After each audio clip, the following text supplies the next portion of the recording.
Netflix, where your fearless co-hosts Isaac and Larry force each other to watch the worst pieces of shit on Netflix. We will go over every bad edit, all the broken dialogue, all the wooden acting, and laugh along the way, because this is the bowels of Netflix!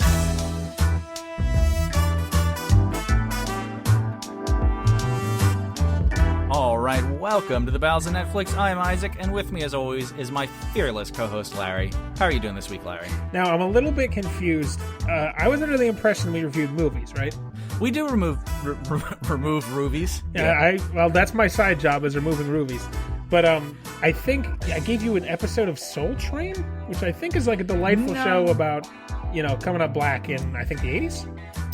No, yeah, I think you just got confused about the pun. This is a feature film called Soul Plane. Oh, Soul Plane. Oh, no. That's terrible. Why would I do that? Because you want me to spiral into the chasm of my own death while I'm subconsciously racist. I mean, that does track with what I've always hoped I'd get out of this friendship, so... Oh, Larry! Why? Few times have I been this excited, because I know what's in store and none of it's good. So, to recap, if people didn't hear a couple episodes ago, you told the story. You actually saw the first half of this in theaters. Yes, thereabouts. With your lovely smelling mother. You didn't forget about that one, huh? I wouldn't in like 3 weeks. I guess that's great. Hi, Larry's mom. I'm sure you smell great. Hi, Ma. As I discussed before, and also the several panicked phone calls, that was comedy. I didn't mean it like that. Just a little Edgini. But no, you went and saw this with her, and you both walked out of it halfway through. Yes, there was a group of 3 black people in the movie who left after about the 18-minute mark. Oh, they left. Yes. Interesting. And there was a pair of, like, a white couple who, as far as I know, stayed the whole thing. They stayed longer than we did. And then there was my mother and I, and that was it. I want to say 14. Yeah. That sounds right, because this came out in 2004. So 13. Yeah. Probably 13. Yeah. A little... Because my birthday's in December, so... A little overripe for the cuties. If we're going to put it that way. Just a tad overripe. We're going to get arrested. We didn't make the movie. We haven't even watched the movie. We're deciding not to watch the movie because we respect children. Yeah, we're just we're weirdly deeply sexualized. Yeah. How did that exist? Like, people have been sexualizing children? People who know that I watch bad movies have been asking me about it, and I'm like, I don't know things on purpose. 3 different people have asked me about it in total. Oof. Yeah. It's not interested. And I'm also not sure how much of a bad movie it is per se. It's just can't do it. Off. Yeah. It just taste-wise and morally, it's not good. Mm-hmm. Like, it might be a fine film. I don't know. Like, in terms of a film. Sure. But who knows? And we don't want to know. Nope. We really just don't want to see 12-year-olds gyrate because despite our jokes, we're not actually about that. No, I'm actually terrified of it. Good, legal pieces of ass. Sorry, ladies. He is married. He's off the market. Anyway, I opened the door to the basement and let some light down for the first time because the wife needed a little bit of vitamin D. And I found her with a book, and obviously I was furious. But she was researching dinosaur genitalia. And stegosauruses apparently have very mysterious genitals, according to paleontologists. Isaac, let me cut you off. I like a mysterious genital. Well, yeah, no. Okay, so I'm wondering how much you can relate to it, because I relate to it on a personal level. So, the Stegosaurus would have had, because of their spikes on their backs to be able to mount each other, would have had to have a very long, sneaky penis, and the female a vagina that moved to accommodate the penis. I don't know if you said snaky penis or sneaky penis, but both are amazing. It doesn't matter. It doesn't. Yep. It really doesn't. Yep. So, a sneaky penis and a shifty vagina. Yeah. It sounds like how Boris and Natasha from from Rocky and Bullwinkle have sex. Probably, yeah. And it's a great metaphor because, like, you have all this protective armor under your back, but you need to like have snaky genitalia to let the love of your life into your business. I'm sure dinosaurs made it for life. The slings and the arrows of this outrageous world. They said love between Triceratops houses was forbidden, and yet my penis, my vagina, look how it snakes for you. Oh, I am seriously gonna write a Romeo and Juliet dinosaur erotica where Romeo's a Tyrannosaurus Rex and Juliet is a Stegosaurus or Triceratops or whatever. God, imagine how that works. Carnivore and herbivore. Oh, it'd be great. And Mercutio could be like a velociraptor. Oh, it's gonna be good. If you produce these eroticas, I will read them. I know. I need because I have my werewolf teenage asshole thing. It's gonna happen anyway. So we're the pals of Netflix. We are the pals of Netflix. We're two old friends who hate each other dearly, and every week one of us forces the other one to watch the worst movie they can possibly find on Netflix and describe it back in excruciating detail. I'm nodding like that's like you can fucking like this is a video podcast. Yeah, something they can tell. Yeah. They know when you're nodding. They can feel it. Hear my neck creaking. Yeah, we are getting old. We're pushing 40. Neither of us are pushing 40. I'm pushing 40. You're 32. I'm 31, but... You're 31! For now. You're 32 See, it this changes. year. Every year it changes. We get older. That's the thing. We get older at basically the same time, too. It just makes it worse, honestly. Yeah, it's just... It's like, what, 4 days apart? Yeah, seriously. God. All right, so... Soul Plane. Oh, you did Twitter, Facebook, whatever, you know, balsandnetflix, gmail.com. You know the shtick. You've been listening for 51 episodes, and you haven't emailed in. Yeah, seriously. Fucker. Come on. Email. Someone sends an email. Come on, drop us a line. Yeah. Send us some titty pics like you would send to the DNC. Joe Biden wants to see them titties, and we want to see them too. Yeah, did you see my commercial came out? The one of my titties I sent live last time? I gotta stop. Look, I have a terrible self-image. I really have to stop referring to myself with titties. It's not making me feel any better, and I've been informed that I should stop doing that. That might be a good point. That said, for the sake of comedy, did you see the DNC commercial for my titties? God, it's already off the rails. We haven't even started talking about Soul Plane. Soul Plane came out in the year 2004. Mm-hmm. It had a budget of $16 million, and its worldwide gross, unfortunately, was only $14.8 million. How much was the ticket sales in that theater that day? Let's see. In 2004, what was the ticket? Probably $650, maybe? Less than $100. So $650 times 7 people. I made about $45 that day. Yeah. That's a half-decent hand job at your local Motel 6. So, Kevin Hart, apparently, who is the star of this movie, this was his breakout role. That blew me away, because, like, he's pretty well known now, but, like, if you had said to me Kevin Hart was in Soul Plane, I'd have called you a liar. Like, I wouldn't have believed you. Even though I saw it, most of it, part of it. Yeah, the first time I was aware of Kevin Hart was maybe, like, 2009, 2010, when he had some stand-up specials. Even for me, like, that, I'm very don't follow celebrities at all, so, like, I probably heard of him in, like, 2013. So, but apparently Kevin Hart went on Mark Maron's podcast, and of course he did. Yeah.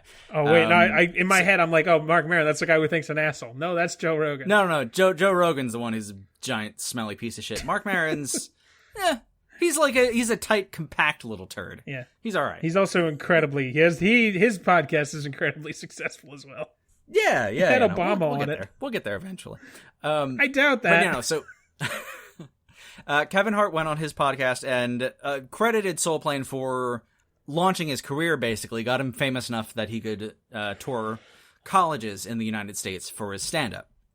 But he blamed the poor box office performance on bootlegging. Because apparently, he makes the claim, and I honestly, I believe him. I don't disbelieve him. But that there were DVDs of this movie available on the street 3 months before it hit theaters. And at the premiere, he had people coming up to him asking him to sign the bootlegged, like, ripped DVD copies that they had. I did see it in theaters very close to the premiere. Like I don't think it was opening day, but it was like the day after or 2 days after, and the theater was empty. Yeah. And this was advertised incredibly heavily. Oh, like my I Lord, remember yes. seeing this all over the place. Yeah, you couldn't and that escape big it. stupid fucking purple plane. But yeah, so it is kind of surprising that because like Kangaroo Jack, which we covered a couple weeks ago, was sort of similar. Mm-hmm. It came out the year before, 2003, and was just plastered everywhere, and that made box office almost 90 million. Couldn't escape it. Compared to this, which didn't even hit 15 million. So I think there's credence to the bootlegging thing. Mm-hmm. That makes sense, I guess. Yeah. I'm suspicious of everything when people say the projects fail, but I mean, he's successful now, so I don't think he really has a need. He seems. I'm not the hugest fan of his comedy. He's fine. I just don't. I haven't fallen in love with him, but I don't hate him. He's not bad in this. Like he's entertaining and he's consistent and he's got a charisma and a charm, and some of it's kind of weird and sexist and dated. Right. But look, it's Soul Plane. I mean, yeah, exactly. They went into it knowing it was going to be that. They wanted it to be that. Oh, for sure. But yeah, he's fine. He's always plays Kevin Hart. He's one of those guys where he always plays the same character. That's the same problem with Ray Romano, but Kevin Hart's actually kind of funny, whereas Ray Romano is not. He's never been funny once in his life. Yeah, and there's a lot of actors, and even some really good actors like Jack Nicholson always plays Jack Nicholson. Yeah, that's fair. But at a certain point, like, it's so good. And obviously not the case with Kevin Hart, but with him, it's fine. Christopher Walken, too, same thing. Yeah. And Kevin Hart's character's fine. It's entertaining. It's not great. I don't particularly like it, but it's not bad. It's the same thing for me. Like, I don't love or hate him. He's there, and it's fine. Yeah. Whatever. So, this movie in particular, 4.5 on IMDb, so that's a little lower than average, but that's not terrible. Rotten Tomato critic score is 18%. So that's fairly low. It's low. Rotten Tomato audience is 51.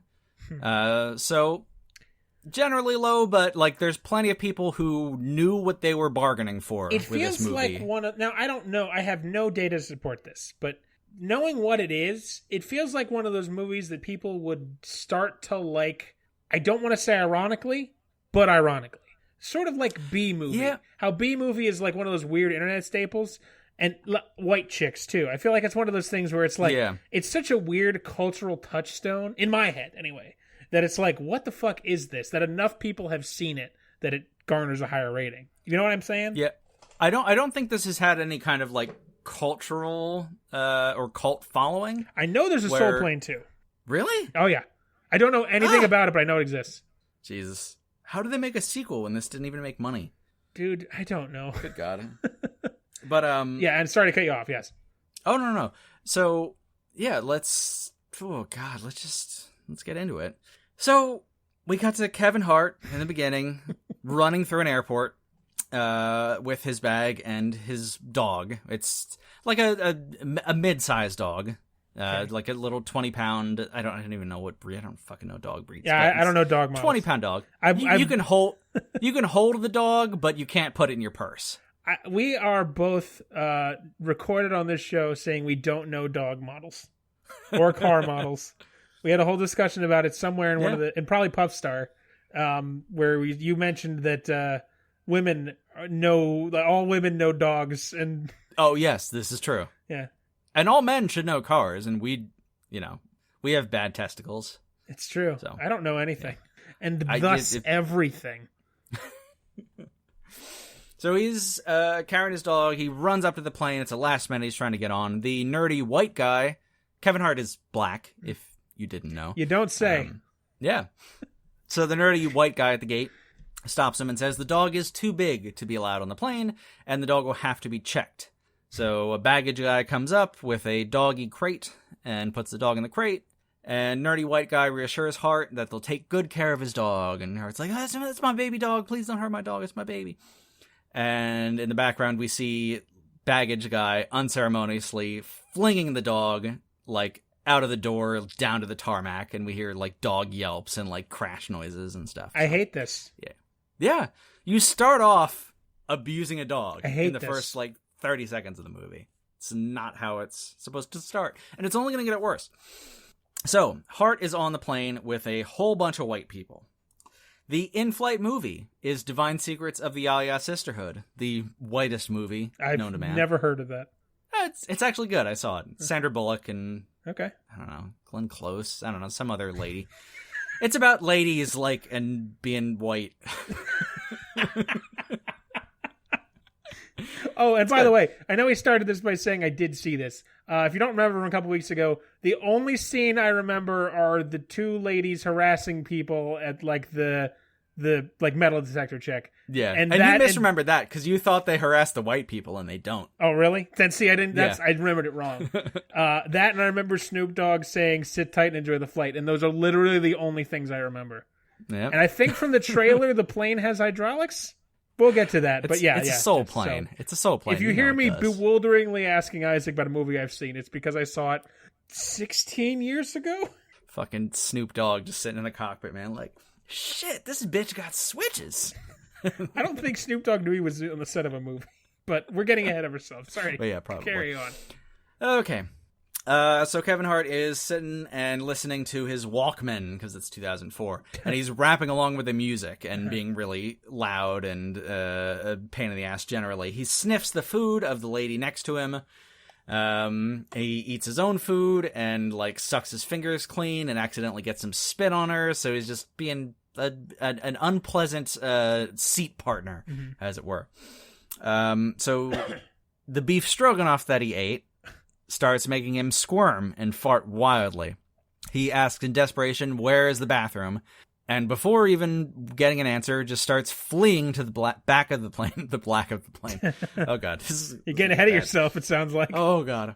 So he has a violent poop, and the plane coincidentally begins experiencing some turbulence, which somehow causes Kevin Hart's butt to get sucked into the plane toilet. Okay. He flails around wildly, screaming, God, please, I'm a Christian, my ass is touching the shit.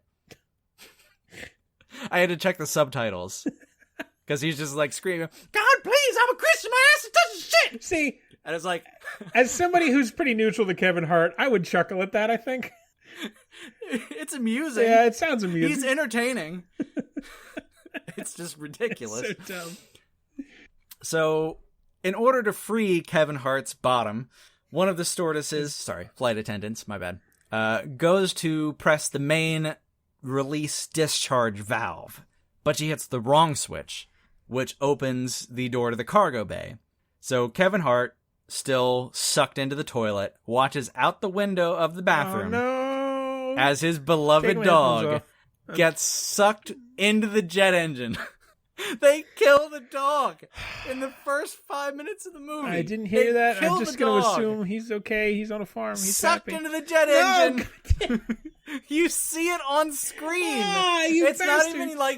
It's not even you hear like yep yep yep crunch. It's like you see the dog go into the jet engine. No, God, why? It's crazy. Oh, I hate that. Oh, I hate it. Oh. First rule, don't hurt the dog. God damn it. I love you, boy. Sorry.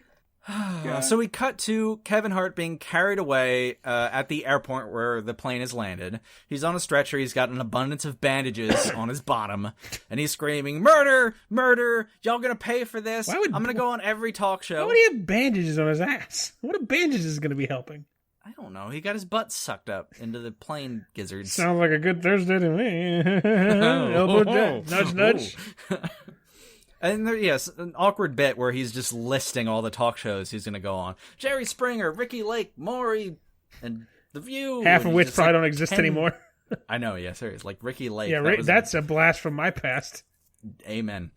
So we cut to a courtroom, and there's some bullshit court stuff, but Hart prevails and wins $100 million for getting his ass jacked up and his dog sucked into a jet engine, which is kind of a fair deal. I'd get my ass jacked up and I'd chuck my dog into a jet engine for $100 million. I'm sorry. I'll say it. You're a monster, but that's what I come to expect from you. Listen, you can do whatever you want to my ass for any amount of money, but not the dog. I'm not doing anything to the dog's ass. I'm just throwing her into a jet engine. Yep, you're right. You're the hero of the story. Thank you. And yet again, I'm the villain. So, Method Man, famed Who's that? rapist, he was in the Wu-Tang Clan, right? I believe. I genuinely don't know. I'm pretty sure it was Wu-Tang Clan, and then he's done some movie stuff, and he's had a solo rap career. But he's in the movie. He's playing Kevin Hart's cousin, who's like kind of a deadbeat loser who's got all kinds of schemes, and he's super excited, and he starts talking about all the things they're going to do with the $100 million. Kevin Hart reminds him, hey, fucking Method Man, remember your idea for a strip club / daycare where we lost all our money in a week? So, yeah, he's terrible businessman. Huh. And Hart says, just leave the big ideas to me and shut the fuck up. So outside of the courthouse, the press rushes Kevin Hart and asks, what are you going to do with all the money? He says, bitch, I'm going to start an airline. And that's how he gets Soul Plane cooking. Great. So we cut to Kevin Hart in a fancy suit swaggering around the airport. We see Tom Arnold, famed guy. He's married to Roseanne. He was on the Roseanne show. He's in True Lies, I think. He's one of those guys, like, I recognize his face, but... Yeah, he's just around. Yeah. He's in stuff. And Missy Pyle, who we were very surprised to find out was in this movie. She's a somewhat famous actress. Never heard of her. She's been in some things. She's been in a couple of movies made by magicians or something like that. Huh. That sounds like it'd be really dumb. Yeah. She was in Galaxy Quest, which I forgot about. Oh, yeah, that's great. I'm sure that's a fun movie. Yeah. I feel like I've seen her somewhere. Yeah. Wouldn't know. Guess we'll never talk about it again. Guess not. So there's a little old lady at the desk at the airline, and she's playing Mortal Kombat on her PC instead of doing work. So that's the ha. The old lady informs Tom Arnold and Missy Pyle that their flight was canceled, but there is another airline that can accommodate them. They just have to go to Gate 1 and board flight. What's the flight number, Larry? It's got to be 69 or 420. It is 69. All right. Board flight 69. So, Missy Pyle is Tom Arnold's girlfriend / like new wife, stepmother material. Okay. Tom Arnold has 2 kids. An attractive daughter who is about to turn 18 literally in a couple hours. And then a weird little chameleon of a 12-year-old son. So we are right on the razor's edge with Isaac here. She's not a cutie. This is what we call, in Isaac's head, this is what he calls the dream scenario. She's a temporarily illegal hottie. Okay. I don't need to say a word. I just need to look at you and you're going to dig your own grave without me having to do a thing. That's how this friendship will end, isn't it? You're just looming over me without even a weapon or a gun, and I'm just digging my own grave. Oh, God, one can only hope. Until this podcast is going to end. I'll let the viewers decide if I actually killed you. Oh, God. His son is a weird little chameleon who just kind of, I don't know, like behaves however he wants to behave and picks up new roles, and it's strange. Sounds like he's straight off the set of Shorts. Yeah, kind of. So Arnold finds his daughter flirting with a sexy teenage boy who works at the Cinnabon. Arnold yells at her. She says the minute she turns 18, she's going to have all the sex she wants, and yells the following impassioned speech in front of the entire terminal. And I feel really bad because I was going to email this to you and make you read it, but I forgot, so I guess I'll do it. All right. Missionary, doggy style, rocking the baby, getting teabagged, playing the trombone while I'm tossing his salad, hand jobs, ear jobs, blow jobs, getting a pearl necklace, riding the baloney pony, sucking it wherever, whoever, whenever I want. Okay. Yeah, that was my valedictorian speech in high school. Riding the baloney pony. I'll give him that. That's a good one. That is from Grumpy Old Men, and yeah, I've always liked that turn of phrase. Ride the baloney pony. Oh, yeah. So, a little background joke. During the speech, we see Missy Pyle feverishly taking notes. And she, like, leans over to Tom Arnold and is like, what came after teabagged? That's pretty clever. So, yeah. I'll give him that. So the happy little white family goes down to Gate 1 for Flight 69, and they find they're in Terminal Malcolm X. Oh. Cogent Jesus. Race commentary. Hey. The terminal. Okay, let me pause. I'm a white man. Well, yes. I'm a very white man. I've been white as long as I can tell. As am I. And this movie obviously was probably not made for me. I'm going to go out on a limb and say it was not. Nor was it made for a white mother and her 14-year-old son. No. And then to be fair, though, like, the thing that did strike me about this, because I did not see it. This is the first time I've seen it. I feel like if I saw it when it came out, I would have a much fonder place in my heart. And, like, the reason I really like Orgasmo is because I saw it when I was 13. Yes. And that was the perfect age for that kind of humor. And then I just kind of have a nostalgia thing for it. Yep, because it's literally trash otherwise. As we cut to episode whatever the fuck episode it is. So I definitely would have a softer spot for this if I had seen it as an impressionable youth. But yeah. And so there's a lot of race stuff here that probably kind of goes over my head. I mean, a lot of it's sort of like out in the open and like standard jokes about like black chicks having big butts. Like, okay, I don't know. So just bear with me. I'm a white boy. And this is my interpretation of a movie that's not for white boys or about white boys. Right. I did kind of hesitate to give you, because it feels like I'm not trying to trap you in a race discussion we're not qualified to have. It's I know this movie is a train wreck, and that is like just one of the factors. This movie definitely is not, there's no cogent points about racism or what it's like to be a black person in America. Right. It's more like black chicks got fat asses kind of jokes. Yeah. So, yeah. And to be fair, there's probably some stuff that goes over my head. So, you know, I'll leave some room for that. Mm-hmm. But, so we're in Terminal Malcolm X.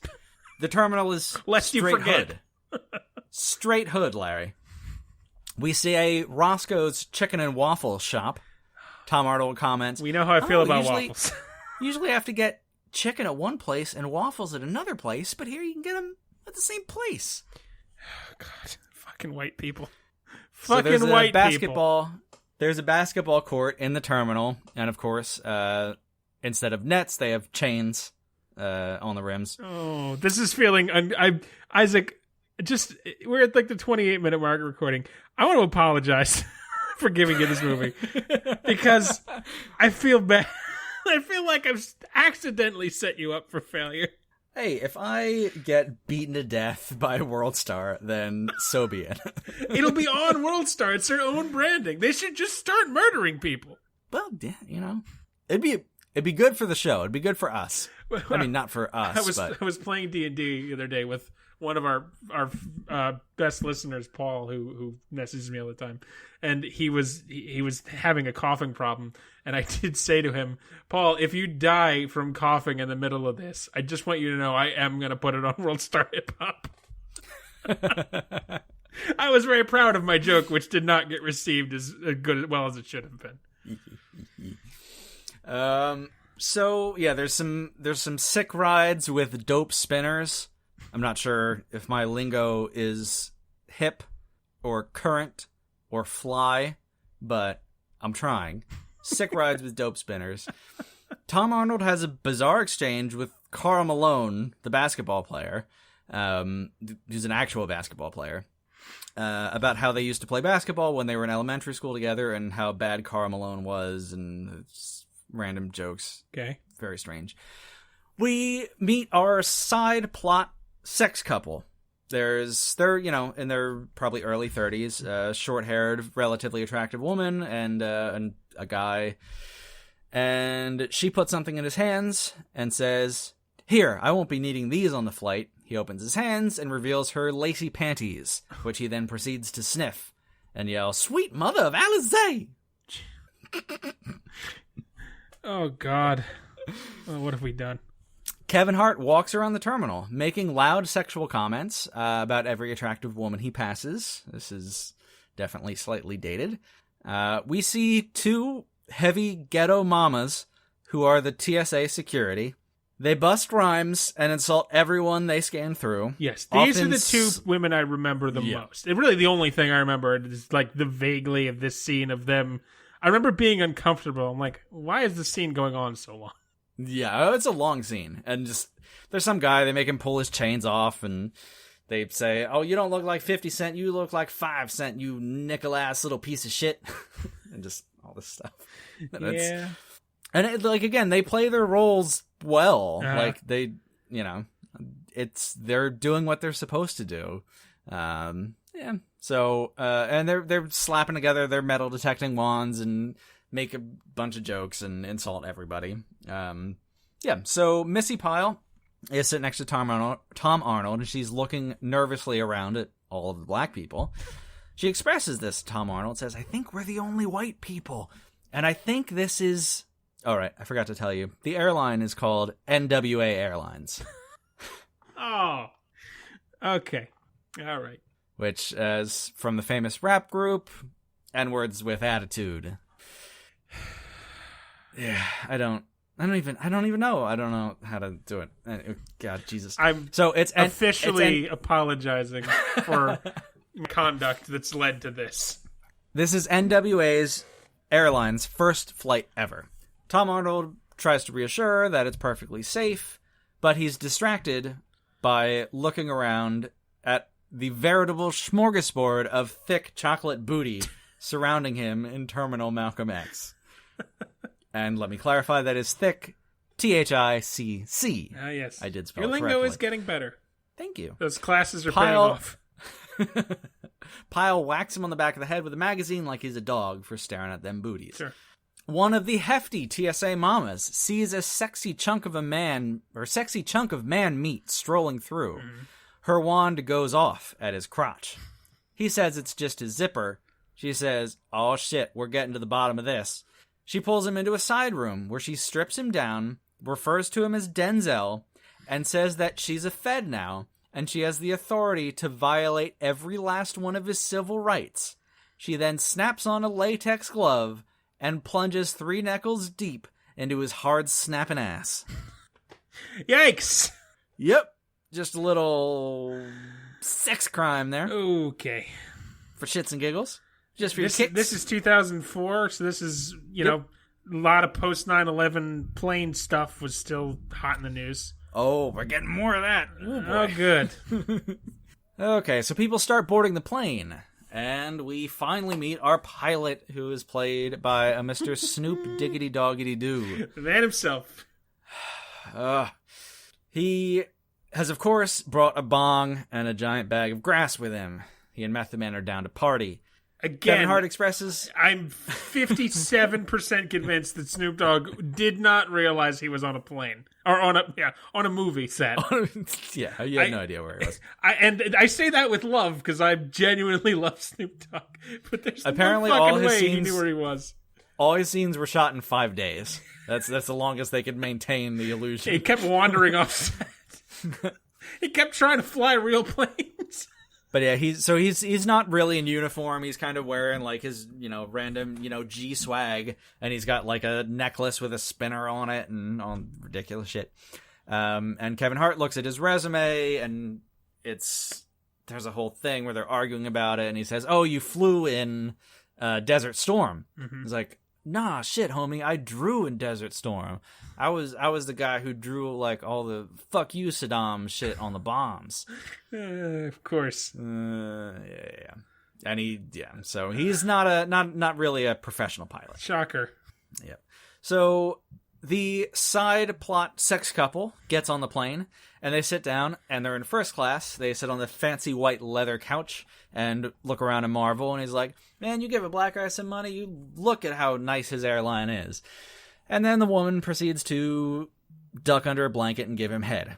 Sure. In the middle of first class. Yep, the dream. Tom Arnold and his lovely little white family get on. The flight attendants, who, by the way, are very attractive and wearing tiny, tiny pink little skirts, which I enjoyed, but, hashtag me too. Oh, dear. They tell God. the white family that they are all the way back in not first class, but low class.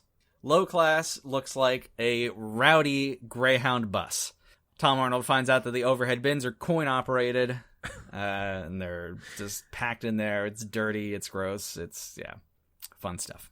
Ugh. So, now we meet the hero of the movie. The old blind man in a bright yellow suit. The hero of the movie. My hero of the movie. I didn't realize this is how Curious George ended, but the man in the yellow suit took a very strange career after his little monkey died. Dear. So he's blind. He makes his way into first class slowly using his cane, accidentally grabbing 2 asses and 1 titty along the way. Mm-hmm. It's not clear if... It seems like he's actually blind, but he's very astute at reaching out for and grabbing a piece of woman flesh when he wants to. I don't know if that's just something you get good at when you're blind, but grabbing whatever. Titties? I guess. Blind yourself, let me know. So he sits down next to a slightly older, but still fine-looking woman, and makes a comment about how good she smells. She doesn't respond. He says, "That's okay, I like the quiet ones, the ones that play hard to get." He calls the stewardess over and accidentally grabs her ass too. So, yeah. We're coming back to him later. We're gonna have the best scene of the movie. So, but in the meantime, we get a long drawn out scene where we see a man get on board and everyone is very scared of him. We just see like their close up faces as he walks past. Is it Suge Knight? We only see him from behind and like a close up of like his big meaty hand carrying his suitcase. So we have like no idea about his general description. Big meaty hand sounds like Suge Knight. And honestly, I don't know if I want to have a podcast where we talk bad about Suge Knight because he's in prison. He was in prison before. And they let him out and he killed 2 more people on the set of a movie. This is not Suge Knight. I just want to say I support and love Mr. Suge Knight, and you know I got your back. Fuck, I think that's good. Yeah, you're good. You're good. Suge's on your side, Larry. I don't need him to be on my side. I just want him to know I'm on his side, his good side, and only his good side. So everyone he passes seems extremely freaked out and scared. Turns out, this is a couple years after 9/11. He's a stereotypically looking Muslim man. Oh, God, the 2 TSA agents. God, no. Oh dear, Isaac, I'm so sorry. I feel so bad about this. Are on the plane now for some reason, which doesn't make sense. Because the TSA agents just stay in the airport. They don't get on the plane. Like, well, there was a time in American history where there were sky marshals on the planes. Yeah, but they weren't sassy black chicks who fucking fingered people illegally. Well, probably not. Okay, possibly. You're technically right. They sit down and accost him and call him Osama and tell him they're going to be watching his every move and going to the bathroom with him and everything. And then we never see him again. That's it. That was the one-off gag. Muslims, plane. Ha ha ha. Yay. Good stuff. So, it turns out that Kevin Hart's ex-girlfriend is on the plane. She seems very uncomfortable when she sees him, but like a gentleman, he forces her into stilted conversation. He then notices the engagement ring on his hand. Oh, no, I messed that up. Whoa, Jesus Christ. He notices the engagement ring on her hand. There we go. She says that someone finally stepped up. We cut to a flashback with cheesy romantic music of Kevin Hart going to her front door and breaking up with her. And there's a weird gag where every time he starts to talk, there's a bunch of street noise, like police sirens or traffic or motorcycles and helicopters. What's that about? We never hear what he's saying. And so I'll bring it up here because it's the first time like there's like kind of a direct allusion, but it was described by a lot of people and it's certainly to a certain extent trying to be this. The black version of the movie Airplane. Okay, the classic comedy movie that came out in 1980. Which is a phenomenal comedy. Yes, absolutely. And the point, or the reason that succeeds is it is completely tongue-in-cheek the entire way. Yep. It doesn't take itself seriously for half a second. Absolutely. This movie does that about half the time, and the other half the time it takes itself halfway seriously. So it just doesn't get the right tone.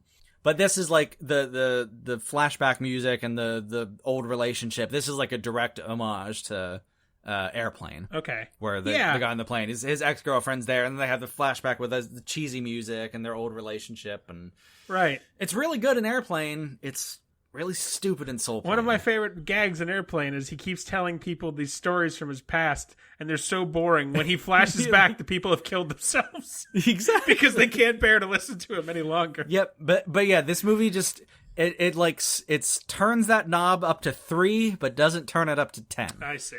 It just doesn't get it. Like, disappointing. That's a pity.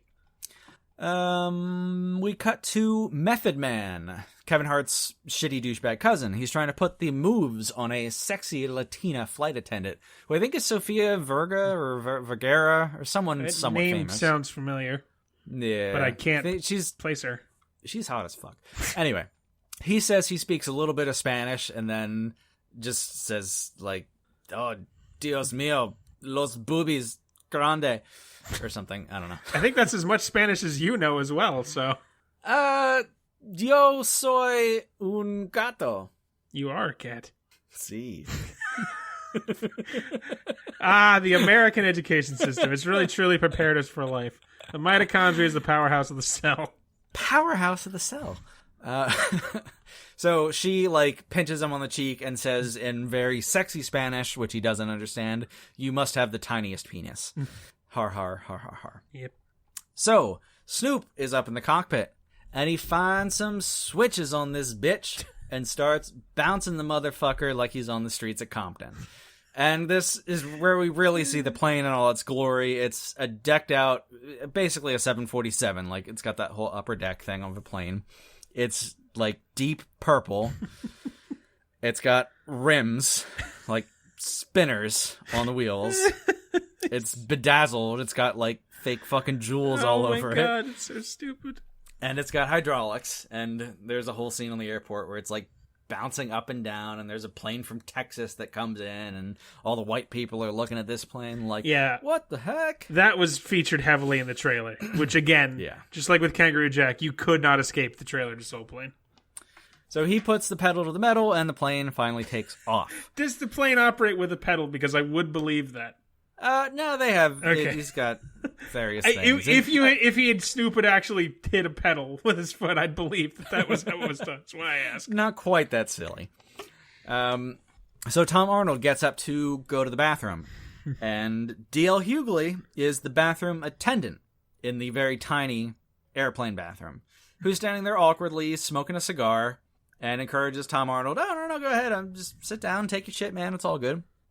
Tom Arnold is kind of embarrassed and nervous, and D.L. Hughley, like, smooths him over and is like, "It's all good." He starts spraying some air freshener, and Tom Arnold can't get it out, so D.L. Hughley pops in a CD in the stereo, and it's Salt and Pepper, Push It. Push it real good. Oh, Lord. Which encourages Tom Arnold to let out his monster shit, which we see... I have a question. Are we Yes. 10 minutes into this movie? It seems like we're 10 minutes into this movie. No, it's been a chunk of time. What has happened? The plane is in the air? The plane goes in the air, and then they have to land it later. Okay. That's about what happens. Ooh. So when Tom Arnold finally takes his monster shit, we see an overview shot of the entire plane, and it looks like it's gone over a speed bump. Like, he poops, and then it's like, boom. Oh my god. Get it? I get it. Big poop, big poop. Okay. So, Missy Pyle picks up from the, like, little seat folder in front of her, like where they have magazines and shit, an edition of Black Penis Quarterly. And she's delighted. All right, that's a pretty funny sight gag. I think I'd laugh at that. She's delighted by the monster dongs within the pages. And we see a model with a big, beefy snake sausage dangling all up in his boxer shorts. And she's just, like, smitten and is like, oh, big wieners. I love big wieners. Man, that name is just so familiar. Where have we seen her before? I also love big wieners. It turns out the big dick model that she's slobbering over happens to be on the flight. Of course. And he sits down next to her and says, "Are you enjoying the magazine?" She's like, "Oh, yes. Oh, big wieners. Oh, I love big wieners." Are you working on a new woman voice?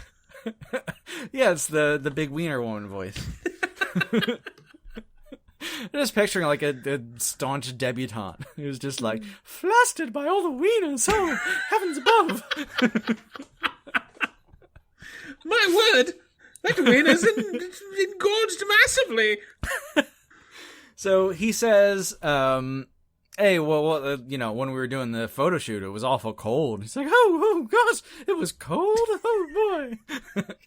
And he says, yeah, my biggest problem is that sometimes it hangs out the bottom of my boxer shorts.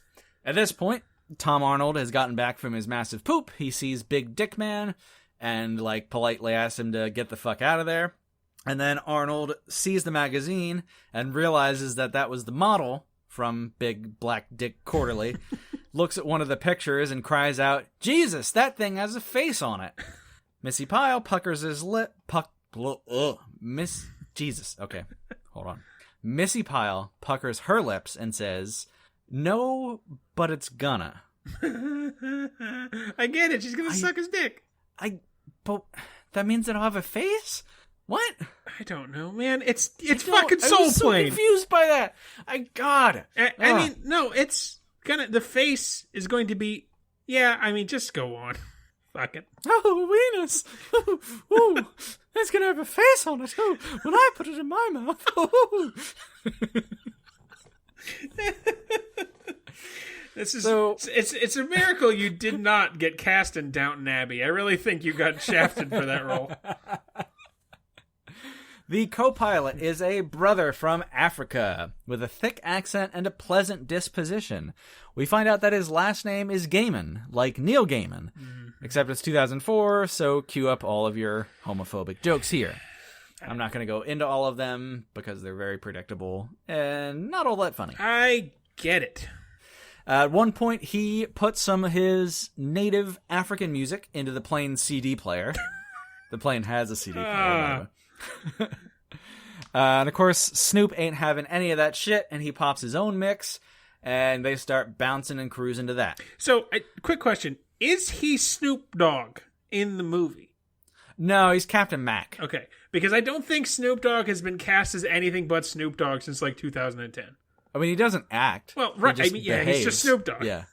Yeah. So, but yeah, it was worth asking. Captain Jack. Yes. Like that Billy Joel song. Captain Jack will get you high tonight. Captain Mac, technically. Oh, fuck. Never mind. Yeah, just a little off. So, once they reach cruising altitude, Gaiman notices that Snoop is sweating profusely and asks if he's okay. Snoop says that he's afraid of heights. And he gets on the PA system, and I mean, it's dumb, but this is one of those moments where like it kind of worked, or if it had just leaned into it more, like Airplane, like this could have worked. Mm-hmm. But he's super nervous, and Gaiman's like, "Do you want me to do the announcement? Like, you're not feeling good, man. Like, I can do it." And he's like, "No, shut up. I'm the motherfucking pilot. Let me do it." And he gets on, he's like, all right, ladies and gentlemen, we've reached our cruising altitude of 33,000 feet. Shit, that's too fucking high. Jesus Christ. And he just starts throwing up in the bag.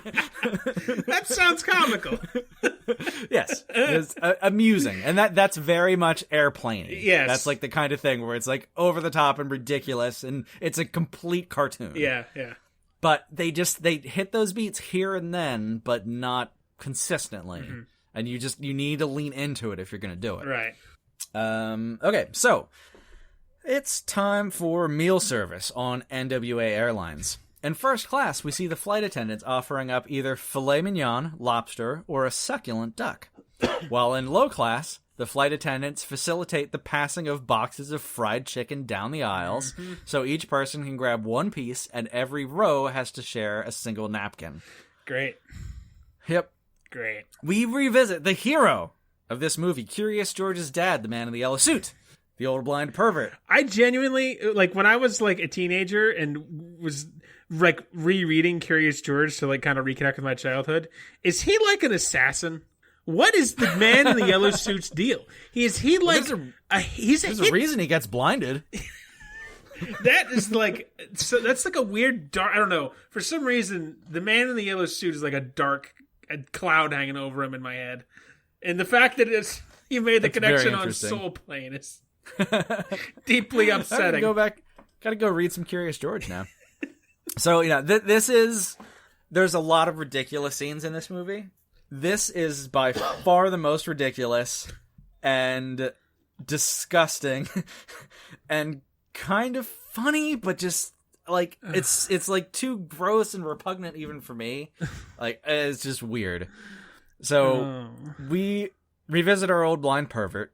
He and the MILF next to him have gotten their meals. He keeps hitting on her. Says, a lot of smart women like blind people, you know? Because when you lose one of your senses, the other senses get stronger. He holds up his hands. He's got, like, pinky rings and shit on. He says, each one of these fingers has 20/20 vision.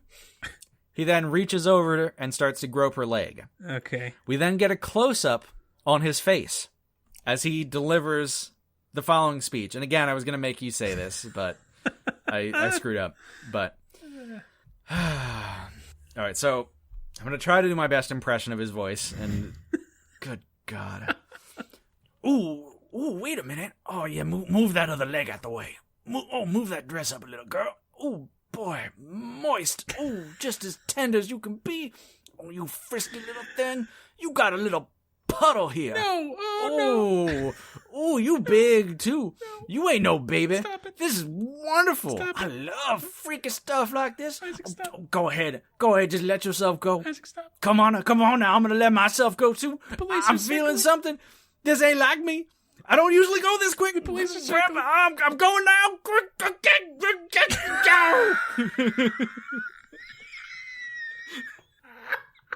What the fuck? So we just get a close-up on his face while he talks himself into an orgasm?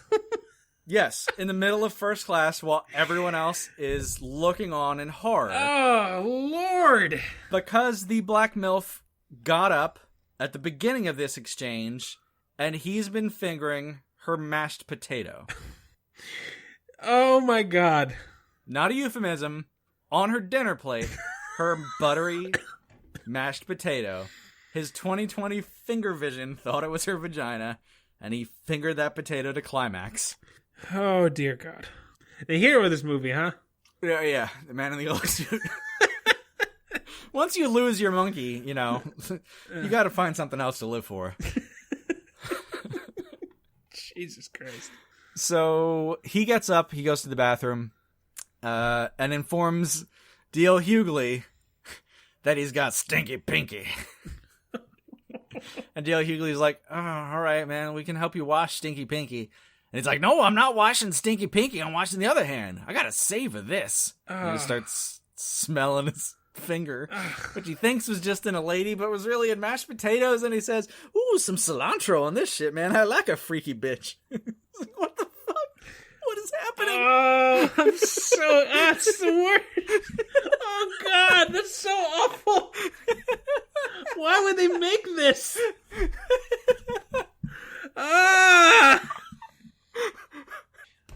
Fucking A. Oh. What is that? I don't know, Larry. All right, so Jesus. Our side plot sex couple is back at it again. They go to the bathroom and they give D.L. Hughley $100 to scram. Is D.L. Hughley the most used actor in this movie? Yeah, you haven't talked about Kevin Hart in 45 minutes. He doesn't really do much in the middle of the movie, actually. Okay. He's got a couple little things where, like, he does, like, the plain, like, fasten your seatbelt speech at the beginning and shit like that, but it's not important or funny. So they take a round of Pound Town in the airplane bathroom, Mile High Club, whatnot. The lady pulls off his belt, loops it around his neck, and starts choking him and slapping him in the face with the end of his belt. Okay. And he's a little concerned and, what have you, but gets down into it, and he has a very interesting climax, which I would now like you to cue up the audio I sent you, because we're going to listen to this orgasm. I was afraid of this. Yep. So just give me a countdown when you're playing it, and then I'll pipe the sound back in so that our audience can listen along with us. All right. On go. 3, 2, 1, go. What the fuck?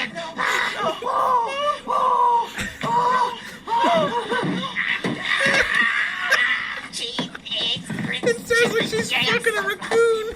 It's so over the top. What is that? It sounds like she's having sex with a weasel, and the weasel is desperately trying to escape. I don't know. And he just starts listing food. At the end, he's just like, cheese, grits. I don't... Oh, Lord, that was just upsetting.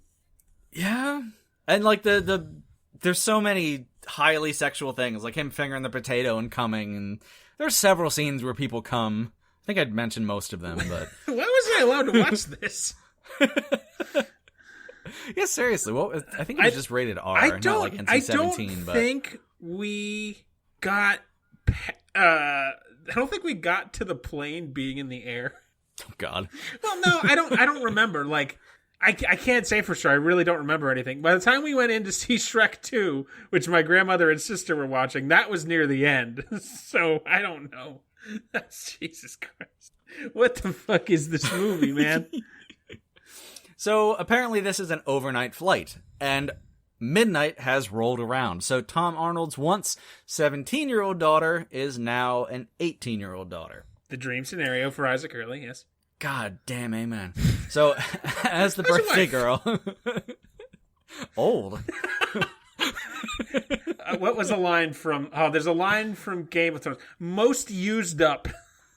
Oh, God. Oh, that's dark. It sure is. Jesus. Hi, Kate. So, as the birthday girl, she wants to visit the cockpit, even though...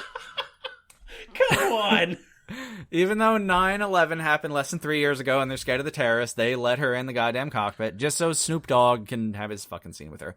So Snoop congratulates her and then gets on the PA and says that the upper deck is now open to all players who want to keep the birthday girl company. He says she's a tight little hottie with a whole lot of body.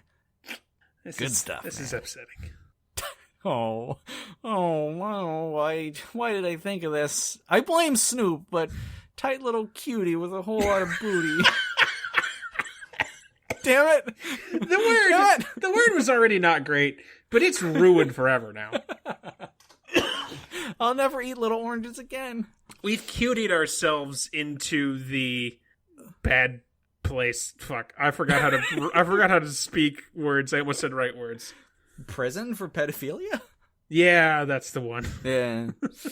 Or is it pederasty? I forget the difference. I don't want to... It's not conducive to a proper working environment, so...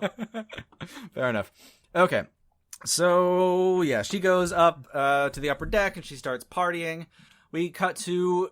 Oh, yeah, no. So, Snoop announces this over the PA system when we cut to Tom Arnold, who hears it, immediately pulls down his sleep mask and starts screaming at the top of his lungs, while the aisle is literally filled with a charge of football players and Navy sailors in full uniform rushing toward the front of the plane to run train on the recently legal piece of white girl ass.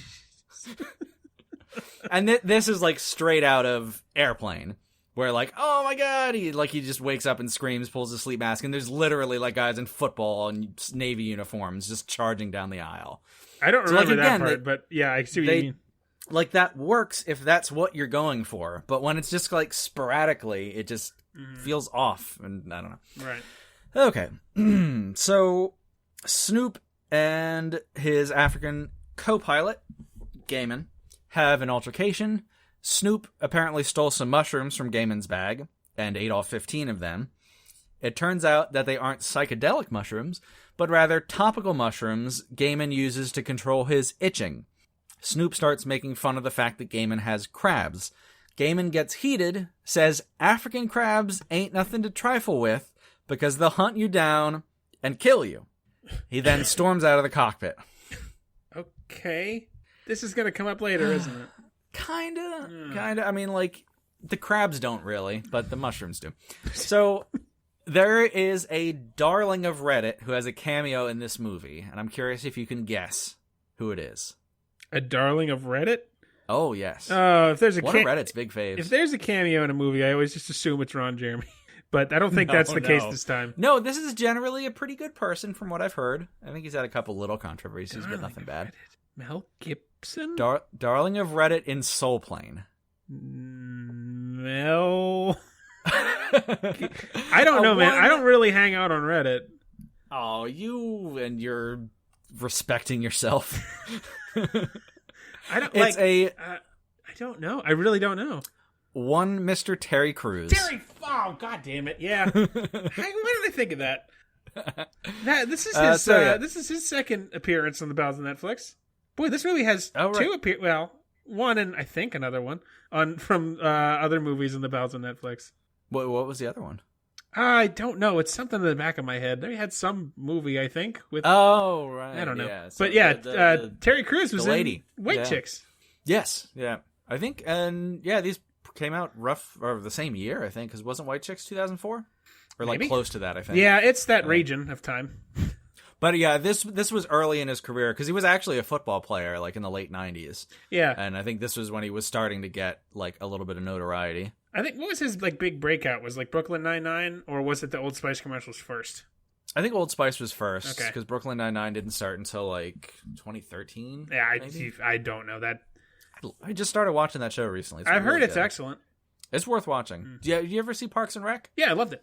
Yeah, it's like The Office, but actually entertaining. That's right. I fucking said it. I fucking said it. No. I don't know why The Office is rated so highly. It's like a 6 out of 10 at best. It's a 7.5 out of 10. It might be a 7. You should watch Brooklyn Nine-Nine. If you like Parks and Rec, Brooklyn Nine-Nine's basically just as good. All right, fair enough. I'll give it a shot. I think it's by the same like showrunner too. I can believe it. It's right up the alley. Anyway, getting off topic. Us? Never. No. So yeah, Tom Arnold is trying to get to the upper deck to protect his darling little blonde baby girl from having her holiest of holies destroyed by the hot train of ghetto dong. Cruz acts all tough at first, but then he finds out... What? You are the meaning in my life. You are the inspiration. Once Cruz finds out that Tom Arnold is just trying to protect his baby girl, they bond over fatherhood. Because Terry Crews has cute little baby girls at home. Cruz slaps Arnold on the ass and hugs him and says, secure your shit, and lets him up to go rescue his daughter. Huh. So, okay. All right. Snoop wants to take a piss. So, this is random. God. So, yeah, Snoop wants to take a piss, so he announces over the PA, hey, I have to go drain the monster, so gay men must return to the cockpit immediately.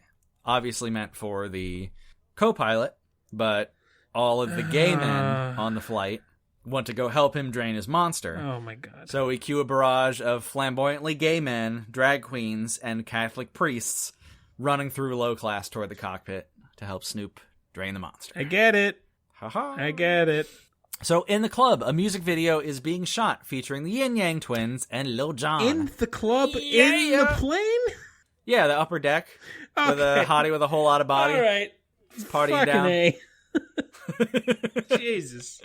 Yeah, the plane has a whole lot of hammer space, if you didn't realize that. No, Jesus Christ. Wait till you see the hot tub. I 100% believe that's a thing. Ah, man. So Tom Arnold's 12-year-old son is decked out in swag and bling and is the director's buddy and giving the director advice. The little chameleon kid, I don't know. He's got a couple gags. He never really pays off that much.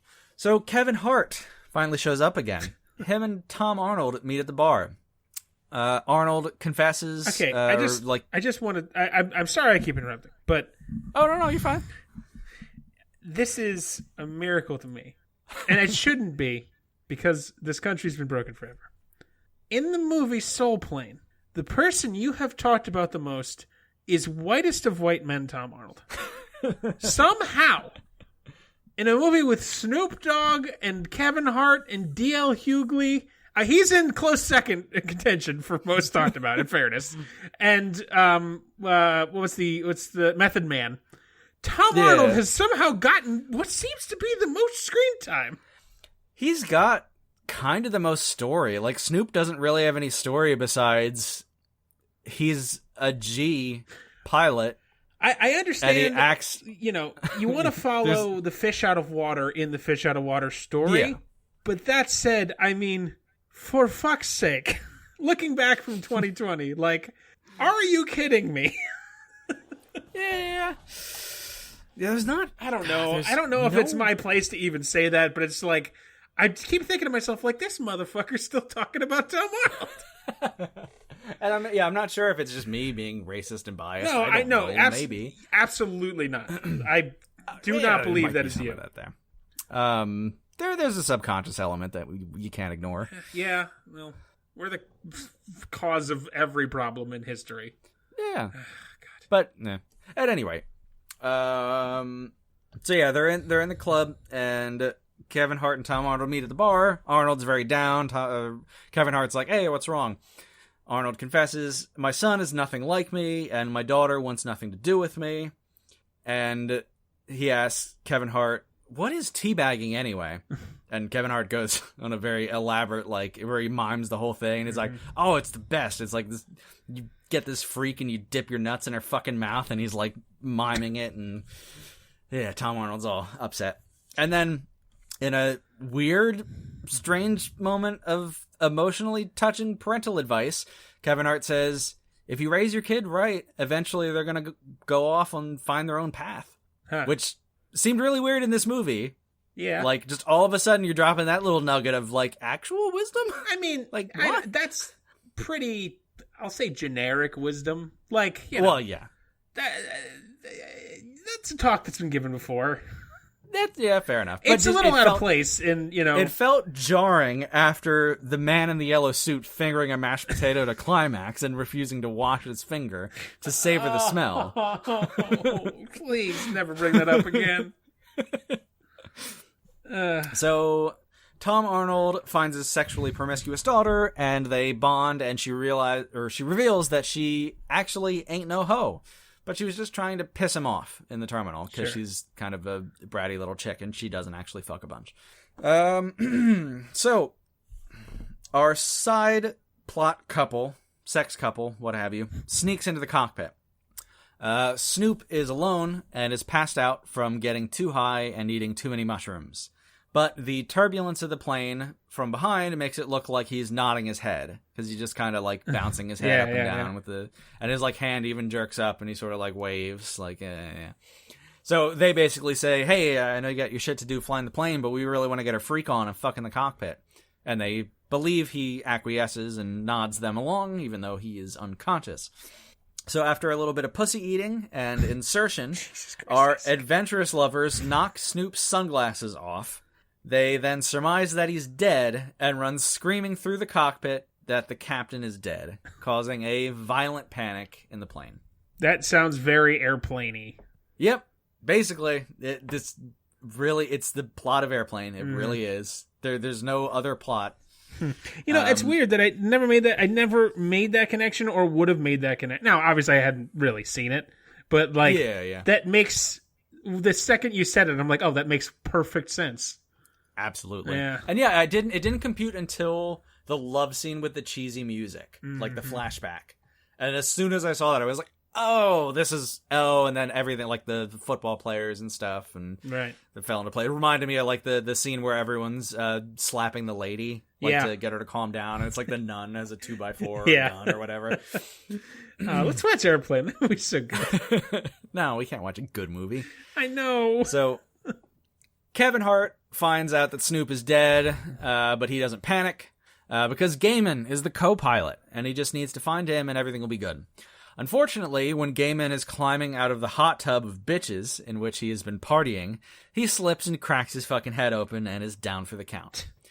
So now only Kevin Hart can save the fucking plane.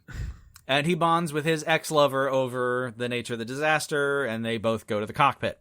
So then we get, this is basically the end of the movie now. Jesus. Method Man, Kevin Hart's ex, Tom Arnold, sassy thick-ass TSA chick. They're all in the cockpit and yelling and screaming while Kevin Hart's trying to get on the horn with the flight tower or whatever.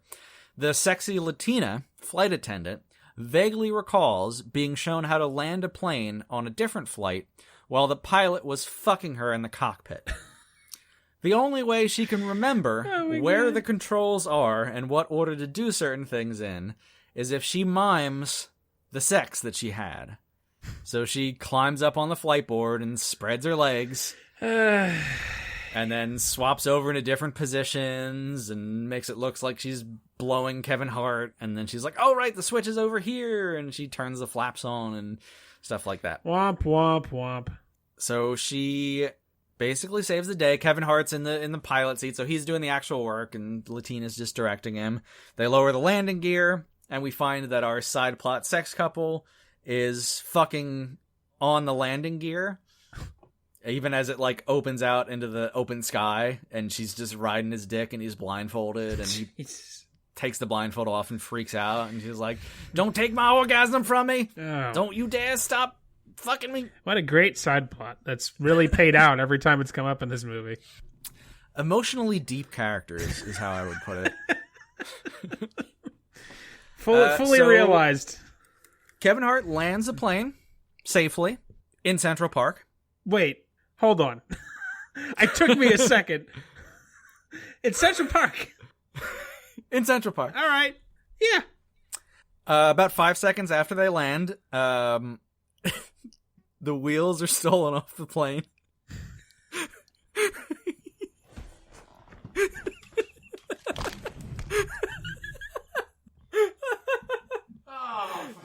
Larry has noped. He has noped. He has gotten up and left. He's out the building. God's sake.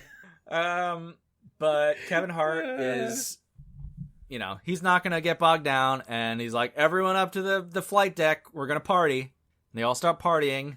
And his ex just takes off her engagement ring. And they're together now. I mean, whatever. It's soul play. And Snoop Dogg wakes up in, like, the back seat, like, the next morning. And is confused and realizes that all his, like, jewelry, like his spinner and shit, has been stolen. He's like, God damn, fucking hockey's stealing my shit. Oh, my Lord. And that's the end of the goddamn Soul Plane movie. That's it. This is a pile of ass. What the hell? This is a pile of ass. That is ridiculous. If they had really leaned in and gone the whole airplane route and just made it completely in-your-face, tongue-in-cheek, and not had even a modicum of seriousness with, like... Because, like, even, like, in Airplane, they have the flashbacks with the couple and everything. But even that, like, you don't remotely take it seriously for a second. And that's not how they play it in this movie. They play the love story up like it's kind of important. Or he has that heartfelt moment with Tom Arnold where it's like, oh, no, that's actually a good point. Like, that's a real thing. That's not a joke. Which, it just... I don't know. Seemed way out of left field to go back and forth with those things. Man, what a fucking ride. Yeah. So yeah, I guess for me, like 2 out of 10, like really, really bad. Probably not the worst thing I've ever seen. There was a couple like Kevin Hart hits. It sounded like the teabag thing sounded stupid, but now obviously the listeners can't see this, but you kind of did the motion a little bit in the video. Oh yeah. And I chuckled and I'm like, oh, I'd have laughed at that too. God damn me. Oh, he's entertaining. Because again, he's got his little Kevin Hart charisma. He's very popular for a reason. Yeah, yeah. And he's fine in this. Mm-hmm. No complaints from him. Right. But yeah, just just the question is like, what is it? Like, what was it? It just like it really wasn't anything. No, because there's like not enough story. Like either you need to have the story actually be important and the romance is actually important, or it's not. Mm-hmm. Or you just completely eschew that and then you go for full on. We're not taking anything seriously. It's a complete parody, right? And just straddling that middle ground just makes none of it work. Jesus. So yeah, if I saw it when I was much younger, I definitely would have liked it more. I didn't, but I can tell you for a fact that I didn't. So that's a good point. We walked out. Oh, but again, it's not for us. No, it's not, and I don't think this has a big. Like we said earlier, it doesn't have necessarily a cult following or anything. It's not like The Big Lebowski or something where, or even like, what's it called? The fucking, what's his name? Dave Chappelle. Oh, the movie about pot. How High? Is it How High? No, Rolling No, Kansas? something No, else. that's with James Roday. I know what you're talking about. I can't think of it though. Yeah, anyway, yeah, you guys know what it is, even though I can't think of it. Yeah. But like that is very fondly remembered and holds a place in a lot of people's hearts. You know, I don't know how necessarily good it is. Oh, Half Baked. That's the one. Yeah, I thought I didn't get anything out of it, but like again, I'm totally straight edge, so it wasn't for me. Definitely has more of a cult following than this does, at least to my understanding. And you know, maybe my finger's just not on the pulse of African American culture for some reason. I don't know why. It's not like I've been white for almost 40 years. 31. Pushing 40. Nope. We're getting there. Nope. You're really not. Yep. Nope. Sorry. These knees, Larry. These knees. But yeah, that's it for Soul Plane. So let's get into the next couple weeks worth of movies, because we're getting into spooky country. We're coming up on Halloween. Yeah, so we're gonna do it.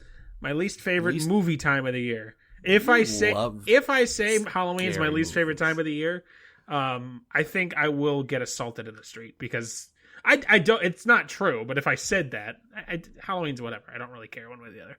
But then again, what do I really care about? The dog. Sucked into a jet engine. No, man. I meant my dog, who's fine. He's right here. He's great. Everything's great. So, Larry, I have to give you... I have a movie I want to give you.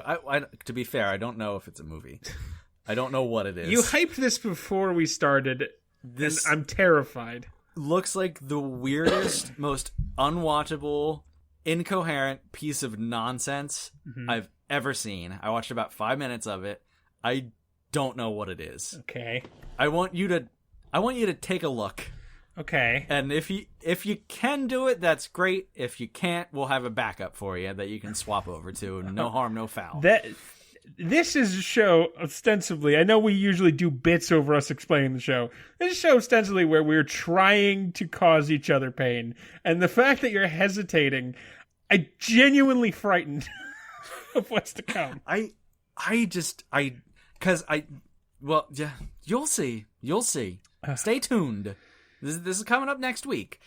Possibly. It might be a different one, but the alternative would be good. So the one you're going to try to watch is Mad Ron's Previews from Hell. Oh, no. Oh, dear God. Previews is spelled Prevu. I started the movie because I'm an idiot, because this... Netflix. Yeah, we're bad at Netflix. Oh, yeah, I gotta pull up Netflix for me. No, this is impossible. This is impossible. I mean, this collection cherry picks trailers, forgotten scenes, and poster art from 47 gory oldies, including Bay of Blood and The Blood-Spattered Bride. I mean, look, man. That's asking a lot. If it really is, I will give it a shot.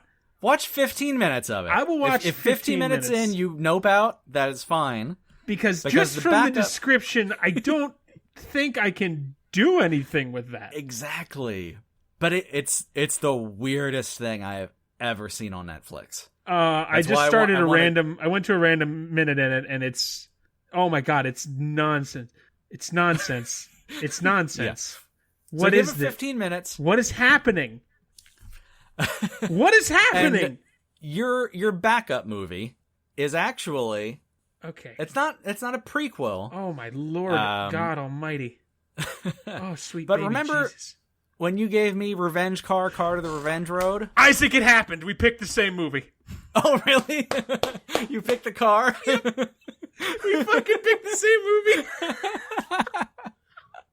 God damn it! Oh, finally! This blows my mind because I have a backup because Car was my backup. Because I thought we were going to pick the same movie. Son of a bitch! I have a third tier backup. No, you picked first, so I get the fucking Car. Son of a whore! What? There's a scene with the guy with a French horn that's really weird. Saw 1 minute of it, and this is French horn. Yeah, so we did a couple weeks ago the Car Road to Revenge, which is like, what, 2000? 1918, something like Yeah, that. it just came out. Yeah, this is The Car, 1977. Be the oldest movie we've ever covered.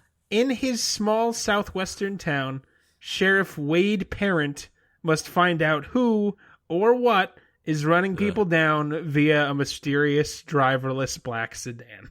Oh, man. It's a very old movie from the jumping around I did. I was so excited. I can't believe we finally picked the same. I can't believe it's this of all things. I guess it just lines up too perfectly that you just did Road to Revenge. Yeah. Oh, man. Well, I'm sure that's why this is on Netflix, is because the sequels... I don't forget if it was a Netflix original or not, but... I don't think so. Oh, boy. I'm not excited about this. Okay, well, your movie... Speaking of Netflix originals, Isaac... Oh, no. Your movie is a Netflix original, and they're pumping it hard right now. Oh, shit. I don't remember the sub... Hang on one second, because it has a subtitle that I don't remember. Oh, God. Okay, it is your movie. It's a Netflix original. I believe it's part of a series of Netflix movies, and you're not getting the first one in that case because you can fuck yourself. It is The Babysitter, Killer Queen. Oh, I was looking at this. There is a Babysitter 1 movie. It's a Netflix original with the same logo. So you're getting the sequel because you can just suck all the dicks forever. 2 years after Cole survived a satanic blood cult, he's living another nightmare. High school. And the demons from his past still making his life hell. Yeah. This previous... Oh, it's a high school thing. Yeah, man. I don't like teenagers unless they're legal and dancing. God damn it. Oh, fuck. Well, this sucks. This fucking sucks, man. Yeah, why do we do this? I don't know. We do it for your love. Give us love. Find us on Facebook. Tweet us. TikTok us. In our TikTok hole. Yep. I guess starting next week, the return of Eyeball and Scary. Oh, right. Yeah, we're gonna spook it up. God. It's gonna be scary. This show is... I can't believe we've done this much of this show without actually murdering each other. Years and years ago, we did this show while living together and didn't kill each other. Yeah. Oh, man. God. Oh, we were savages. We didn't have any idea what we were doing. No, not at all. We were just, sitting on the floor with one microphone in between us on a coffee table in our underwear. I wish we had even one of those episodes. They're all gone. They're all on, a dead computer somewhere. Yeah. It's a real pity. I'd love to have at least one, just to compare to how better or worse we've gotten. Oh, boy. Back when we were young, before we were pushing 40. It's fun because it annoys you. It's all gonna end. It really annoys me. It's like your that's not how numbers work thing. It's so annoying. You're not pushing 40. What is wrong with you? You also don't know how numbers work, so you cannot make that argument. I'll push whatever I want to push, as long as it's 18. or I can't even do it. If I can't do it, I'm out. I'm fucking done. Notice I didn't say 18 or older. I said as long as it's 18. That it was on purpose. Yeah. All right. Thank you so much for listening. We are the Bowels of Netflix. Find us on Facebook. Write something. Anything. Down at the Nickers, we get had. We'd love to see you there. Stay tuned next week. Eat your French fries. Come sit in my lap. Love to see you. Smell you later from maybe federal prison.